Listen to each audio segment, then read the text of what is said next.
ನಿಮಗೆ ಒಂದು ಮಾತು ಹೇಳ್ತಾನೆ, ಮಹಾವೀರರು ಹೇಳ್ತಾರೆ, ಜಾತಿ ಎಂಬುದು ನಿಮ್ಮ ಮನೆಯ ಚೌಕಟ್ಟಿನ ಒಳಗೆ ಇರಲಿ. ಬೇಡ ನಂಗಲ್ಲ, ಜಾತಿ ಅನ್ನೋದು ಬೇಕಾ, ಅದು ನಿಮ್ಮ ಮನೆ ಚೌಕಟ್ಟಿನ ಒಳಗಿರಲಿ. ನಿಮ್ಮ ಮನೆ ಬಾಗಿಲು ಚೌಕಟ್ಟು ದಾಟಿ ಓಣಿ ಅಂಗಳಕ್ಕೆ ಬಂದ್ರಪ್ಪ ಅಂತಂದ್ರೆ ಅಲ್ಲಿ ನೀತಿ ಇರಲಿ. ಆನಂತರ ನಿಮ್ಮ ಸಮಾಜದ ಒಳಗೆ ಸೇರಿದ್ರಪ್ಪ ಅಂತಂದ್ರೆ, ಸಮಾಜದ ಒಳಗೆ ಸೇರಿದ್ರಿ, ನಿಮ್ಮ ಸಮಾಜದ ಒಕ್ಕೂಟದ ಒಳಗೆ ಸೇರಿದ್ರಪ್ಪ ಅಂತಂದ್ರೆ ಅಲ್ಲಿ ರೀತಿ ಇರಲಿ.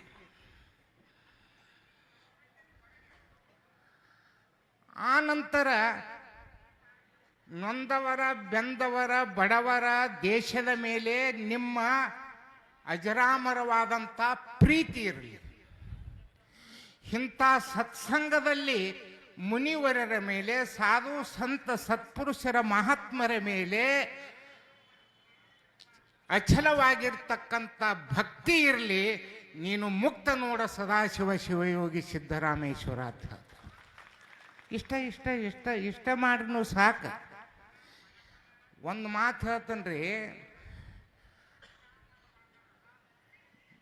ಭಗವಾನ್ ಮಹಾವೀರರು ನಮ್ಮಂಗೆ ನಿಮ್ಮಂಗೆ ಸಾದಾ ಮನೆತನದಲ್ಲಿ ಹುಟ್ಟಿದವರಲ್ಲ, ರಾಜ ಮನೆತನದಲ್ಲಿ ಹುಟ್ಟಿದವರು. ಅರಸೊತ್ತಿಗೆ ಕೈಗೆ ಸಾವಿರಾರು ಆಳ, ಕಾಲಿಗೆ ಸಾವಿರಾರು ಆಳ. ಅವರು ಹೆಜ್ಜೆ ಕಿತ್ತಿಟ್ರೆ ಎಲ್ಲಾದರೂ ಕಾಲಿಗೆ ನೋವಾದಿತ್ತು ಅಂತ ಹೇಳಿ ಎಷ್ಟೋ ಸೇವಕರು ಕುತ್ತಿನಿಗಾದಿ ಹಾಸಿ ಅದರ ಮ್ಯಾಗ ಹೂವಿನ ಹಾಸಿಗೆ ಹಾಸಿ ಅದರ ಮ್ಯಾಗ ಅವ್ರು ನಡ್ಕೊತ ಹೋಗ್ಬೇಕು. ಇಷ್ಟು ವೈಭವ. ಆದ್ರೆ ಅಂಥ ವೈಭವವನ್ನು ತಿಳ್ಕೊಂಡ್ರವರು. ಸತ್ಯ ಯಾವುದು ಅಸತ್ಯ ಯಾವುದು ತಿಳ್ಕೊಂಡ್ರವ್ರು. ಇದು ಯಾವಾಗಿಲ್ಲೂ ಒಮ್ಮೆ ನಶ್ವರ ಐತಲ್ಲ, ಇದು ಯಾವಾಗಿದ್ದರು ಹಿಂದಿನವರು ಈ ಐಶ್ವರ್ಯವನ್ನು ಭೋಗಿಸಿ ಅವರು ಹೋಗೇ ಇದಾರಲ್ಲ, ಇನ್ನು ನಾವಾದರೂ ಹೋಗುದಲ್ಲಲ್ಲ. ನಾವಾದರೂ ಹೋಗುದಂತ ಹೇಳಿ ದೇಹ ಮುಪ್ಪಾಗಿ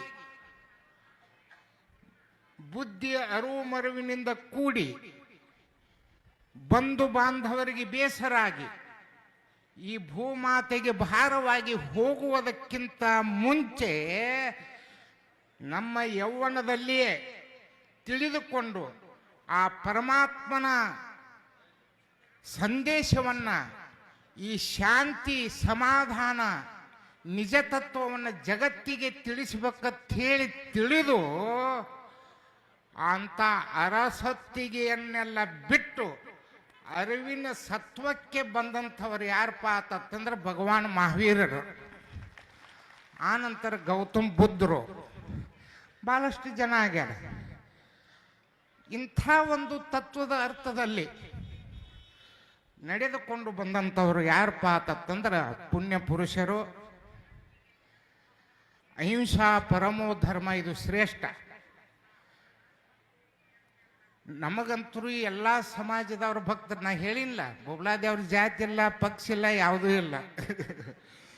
ಎಲ್ಲ ಭಕ್ತರದಾರ. ನನ್ನೂ ಕರ್ಕೊಂಡು ಹೋಗಿದ್ರು.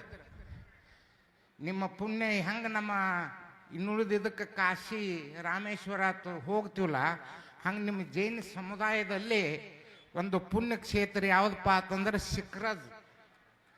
ನನ್ನ ಕರ್ಕೊಂಡು ಹೋಗಿದ್ರು. ರಾಯಬಾಗ್ ಚಿಕ್ಕೋಡಿಗೆ ಭಕ್ತರದಾರ.